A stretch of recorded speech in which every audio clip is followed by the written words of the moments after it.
बिस्मिल्लाहिर्रहमानिर्रहीम।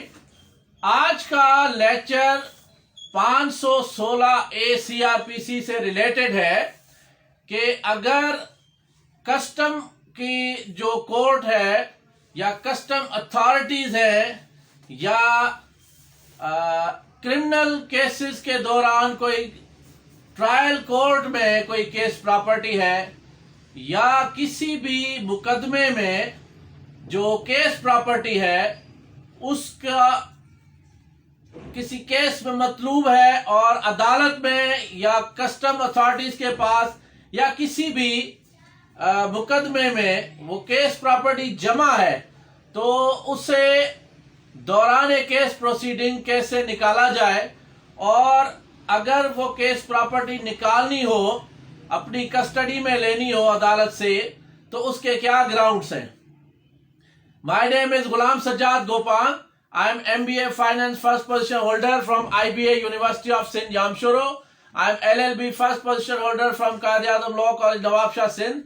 I am the first advocate Supreme Court in the history of Nawab Shah Bar Association, and I am the youngest advocate in the history of Supreme Court of Pakistan. I am practicing mainly at Supreme Court Islamabad, having more than 1000 cases at Supreme Court and having more than 100 cases reported in PLD law books of Pakistan.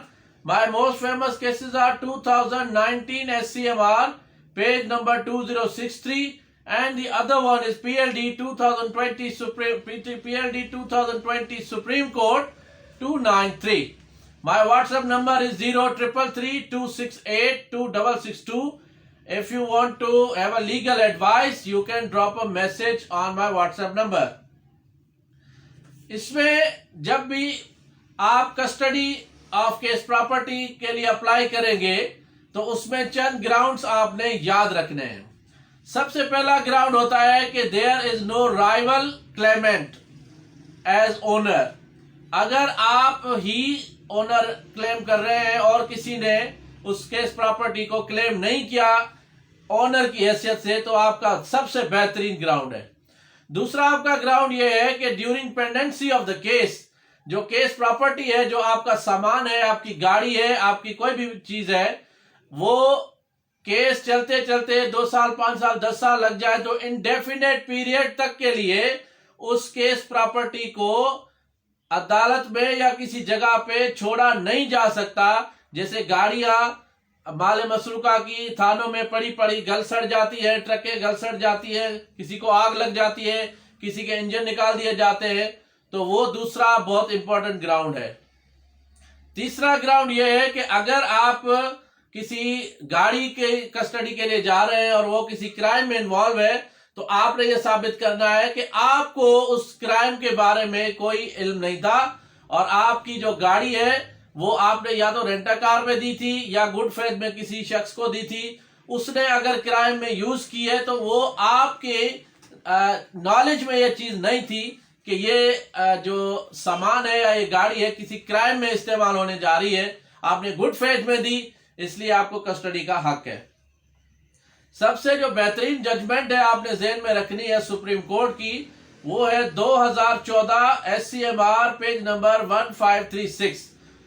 Supreme Court फरमाती है, जिनमें ये सारे ground जो मैंने आपको बताया कि अगर ये ग्राउंड फुलफिल होते तो कस्टडी दी जा सकती है, सुपरदारी पे दी जा सकती है। 2020 MLD 1854 गिलगित बल्तिस्तान की हाईकोर्ट फरमाती है, petitioner claim to be owner, his car was hired on rent in which daughter of the complainant was abducted, kidnapped. Car was parked in open air at police station. Therefore, the custody was given on superdari. Car was given on superdari. 2018 Pakistan criminal journal 954 Balochistan high court और 2018 Pakistan criminal journal 790 Peshawar high court में भी handed over the case property to owner from whose position. अच्छा, last possessor एक term है, आपने ज़हन में रखनी है। 516A की जो कानून है वो ये कहता है कि अगर पुलिस ने आपसे आपकी कस्टडी से एक गाड़ी ली है और फिर उस गाड़ी को अगर सुपरदारी पे देना है तो वो आपको देगी। अगर कोई और आके कहता है कि मैं भी मालिक हूं, तो फिर उसको अदालत कहती है कि आप सिविल कोर्ट जाएं और अपनी मिल्कियत साबित करें जो मुकदमा है जेर समाज ट्रायल कोर्ट जो है वो इस चीज का फैसला नहीं कर सकती कि ये जो केस प्रॉपर्टी है ये आपकी है या किसी और की। ये फैसला कर सकती है अदालत कि ये चूंकि फला बंदे की कस्टडी से लास्ट पोजेसर जो था वो ये था, तो हम उसको ये हैंडओवर करते हैं। अब रिस्पोंडेंट्स को लिबर्टी दी गई to approach the civil court for to prove the title. 2016 MLD 911 Lahore high court, 2014 SCMR मैंने आपको बताई, 2014 Pakistan criminal journal 202 Islamabad high court, वो भी यही कहती है अगर कोई राइवल क्लेमेंट नहीं है, आप ही ओनर है, तो आपको कस्टडी दी जा सकती है।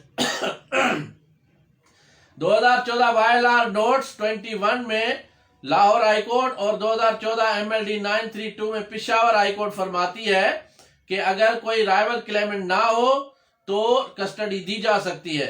और फिर एक और जजमेंट आ जाती है जो 2014 में MLD 932 पेशावर हाई कोर्ट की है कि अगर सीक्रेट कैविटीज में से, यानी अगर एक ट्रक है उसमें सीक्रेट कैविटीज है, उसमें से अगर चरस बरामद होती है या कोई नार्कोटिक सब्सटेंस या कोई चीज बरामद होती है, तो जो शख्स बैठा हुआ है फ्रंट सीट पे वो उस चीज का जिम्मेदार नहीं है, इसलिए कि सीक्रेट कैविटीज में उसे क्या पता, अगर वो पैसेंजर है तो उसे क्या पता कि मैं इस्लामाबाद से लाहौर एक कार में जा रहा हूं, उसके अंदर जो सीक्रेट कैविटीज है उनमें क्या चीजें पड़ी हुई है। तो अगर किसी ने लिफ्ट ले ली है, कोई पैसेंजर है और सीक्रेट कैविटीज में से कोई चीज निकलती है, तो वो जो ड्राइवर है वो रिस्पॉन्सिबल हो सकता है, जो पैसेंजर है वो नहीं होता। और मालिक जो है अगर वो उसकी कस्टडी क्लेम करेगा उसे मिल जाएगी। इंश्योरेंस कंपनी का एक केस था PLD 2009 लाहौर हाई कोर्ट ने 625 पेज नंबर पे car was handed over to insurance company के उन्हें इंश्योरेंस कंपनी जो थी उन्होंने अप्लाई किया और उन्हें कस्टडी मिल गई कि गाड़ी तबाह हो जाएगी, थाने में खड़े खड़े उसे दी जाए। PLD 2008 पेशावर हाई कोर्ट 4040 में रेंट ए कार में जो है उससे चरस बरामद हुई, तो मालिक ने पिटीशन फाइल की कि जी मैंने रेंट ए कार में गाड़ी दी थी, मुझे नहीं पता कि ड्राइवर किस काम के लिए उसको यूज कर रहा था, उसमें चरस हीरोइन था या क्या चीज थी, मैंने तो कारोबार की नियत से गुड फेथ में दी थी, उस वजह से गाड़ी उससे कस्टडी में दी गई। PLD 2008 पेशावर 40 में और 2008 MLD 1107 में भी यही बात थी कि मुद्दई को दी गई, जो मुखालिफ जो है उन्हें कहा गया कि आप जाएं और सिविल कोर्ट में अपना टाइटल साबित करें। 2007 YLR 1256 लाहौर और 2021 SCMR 503 इनमें भी कस्टडी दी गई, और सुप्रीम कोर्ट के 2021 SCMR 503 में जो करेंसी है वो भी हैंडेड ओवर की गई सुपरदारी पे। FIA का एक केस था। फिर PLD 2020 सुप्रीम कोर्ट 299 जो है, इसमें ये प्रिंसिपल वादे की गए हैं कि सुपरदारी जो है वो किन किन बुनियादों पे दी जा सकती है। Petitioner should be neither accused, अब इसमें ध्यान में रखिएगा, सुप्रीम कोर्ट फरमाती है PLD 2020 सुप्रीम कोर्ट 299 के जो बेस्ट आइडियल बंदा है जिसे कस्टडी दी जाएगी सुपरदारी गाड़ी की, petitioner should be neither accused, वो मुल्जिम ही नहीं होना चाहिए, नॉर एन एसोसिएट, और उसका साथी मुल्जिम भी नहीं होना चाहिए, नॉर रिलेटिव, उसका रिश्तेदार भी नहीं होना चाहिए। अगर वालिद आएगा कहेगा मेरे बेटे ने ड्राइव की थी ट्रक और उसमें से चरस हीरोइन निकली है, तो वालिद को ये कस्टडी नहीं दी जाएगी, कहा जाएगा कि आपके रिलेशन है, आप उसे बचाना चाह रहे। और हैविंग नेक्शस भी नहीं होना चाहिए कि जी मेरा उसके साथ ताल्लुक है विद द प्रिंसिपल अक्यूज्ड, तो उस बुनियाद पे दी जाएगी। फिर PLD 2016 इस्लामाबाद हाई कोर्ट ने एक पेज नंबर 39 में चाइना के एक सिटीजन थे, उन्हें पासपोर्ट की जो है कस्टडी रोकी थी, ट्रायल कोर्ट ने उन्हें दी गई कि जी पासपोर्ट उनका हक है और वो उन्हें उसकी सुपरदारी दी जाएगी, पासपोर्ट ने हैंडओवर किया गया। उसके बाद सेक्शन 32 सेक्शन 33 और जो बार है section 74 bar contain in section 74 in releasing the vehicle used in transportation under CNSA control of narcotic substance act 1997 जो है उस पे 2020 वायलार 731 बलूचिस्तान हाईकोर्ट फरमाती है section 74 has no embargo on release of vehicle on सुपरदारी टू द बोनाफाइड ओनर। अगर bona fide owner है तो उस पे कोई बार नहीं है। Owner in respect of transportation of smuggling of narcotics हो भी prosecution has to establish the knowledge of owner। ये प्रोसिक्यूशन की जिम्मेदारी है कि वो साबित करे कि मालिक के इल्म में था कि ये चरस हीरोइन स्मगल की जा रही है। अगर नहीं साबित करती तो कस्टडी दी जाएगी। उसके बाद 2020 MLD 68 में बलूचिस्तान हाईकोर्ट ने नारकोटिक्स रिकवर हुआ टूल बॉक्स से। Tool box of the truck जो है उससे जो नारकोटिक्स बरामद हुआ तो बलूचिस्तान हाईकोर्ट ने फरमाया कि क्योंकि नॉलेज नहीं थी बंदे को कि उसमें टूल बॉक्स में ये नारकोटिक्स है, इस वजह से कस्टडी दी जाती है।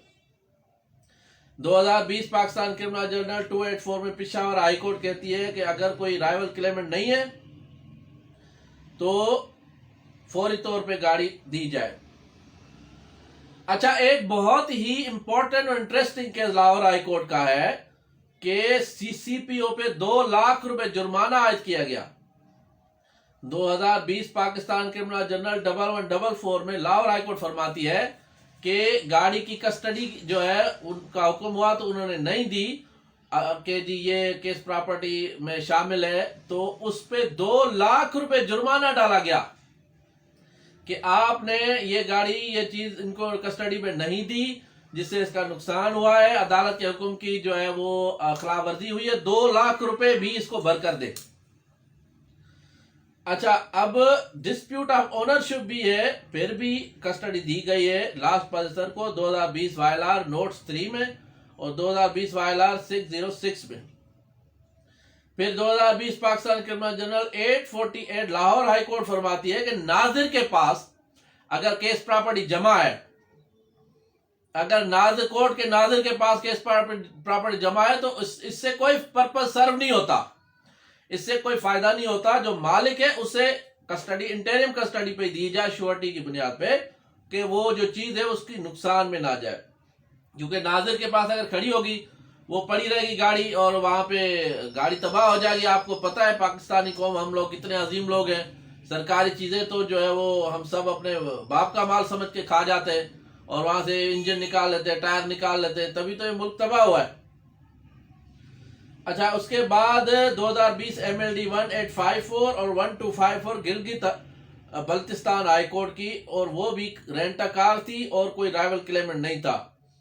फिर 2020 वायलार नोट 72 और 2020 पाकिस्तान क्रिमिनल जर्नल 9 नोट्स 186 और 2020 Pakistan criminal journal notes 108 Gilgit Baltistan, उनमें भी section 74 has no embargo on bona fide owner, और उसे ये गाड़ी बेशक चरस रिकवर हुआ है, जो भी हुआ है उसे कस्टडी उसकी दी जाएगी सब्जेक्ट टू श्योरिटी। अच्छा, उसके बाद 2017 CLD 745 पेशावर हाईकोर्ट में यह कहा गया है कि चूंकि लीज कार की गाड़ी है लेकिन लीज कार में जो पिटिशनर है वो बाकायदगी से इंस्टॉलमेंट जमा करवा रहा है, तो लीजिंग एजेंसी को गाड़ी नहीं दी जाएगी, उसको दी जाएगी जो किस्तें बाकायदगी से जमा करवा रहा है। अच्छा, 2017 PTD 1103 में कस्टम अथॉरिटीज जो है उनका एक केस है, बहुत ही इंपॉर्टेंट। जनरेटर्स थे, कस्टम अथॉरिटीज ने रेड लगाया, रेड मारा, छापा मारा एक गोदाम पे जिसपे हैवी ड्यूटी 13 जनरेटर्स थे जिनकी मालियत भी करोड़ों में थी। वहां पे कस्टम अथॉरिटीज ने रेड लगाया, सीजर किया, वो सारी केस प्रॉपर्टी जनरेटर्स जो उठा के ले गए। तो उस पे जो कस्टम ट्राइब्यूनल था, यानी लाहौर हाईकोर्ट का जो कस्टम ट्राइब्यूनल था, उन्होंने ये फरमाया कि ये सीजर और जो रेट है इसमें 163 जो सेक्शन है कस्टम्स का वो अप्लीकेबल नहीं है, और ये दरअसल it is a fit case for section 162 to be invoked. Raid and seizure was illegal and loss occur to the petitioners generator during heavy seizure. जैसे ही उन्होंने वो जो जनरेटर्स उठाए और अपनी तहवील में लिए और ले गए, उससे पिटिशनर का करोड़ों का लॉस हो गया. फौरी तौर पे ये सीजर और सब कलअदम करार दिया जाता है. फौरी तौर पे जनरेटर्स जो है इनकी कस्टडी उस मालिक को दी जाए. इन्होंने जो आपका जो क्लेम है कि उन्होंने जो कस्टम ड्यूटी पे नहीं की, उस चीज को बाद में साबित करेंगे. पहले आप उनको फौरी तौर पे ये जनरेटर्स दें, क्योंकि वो वहां मेंटेनेंस का काम कर रहे थे. और फिर जो है 2016 YLR 1326 जो है पिशावर हाईकोर्ट की, और उस पे भी 74 CNS है जो है वो काम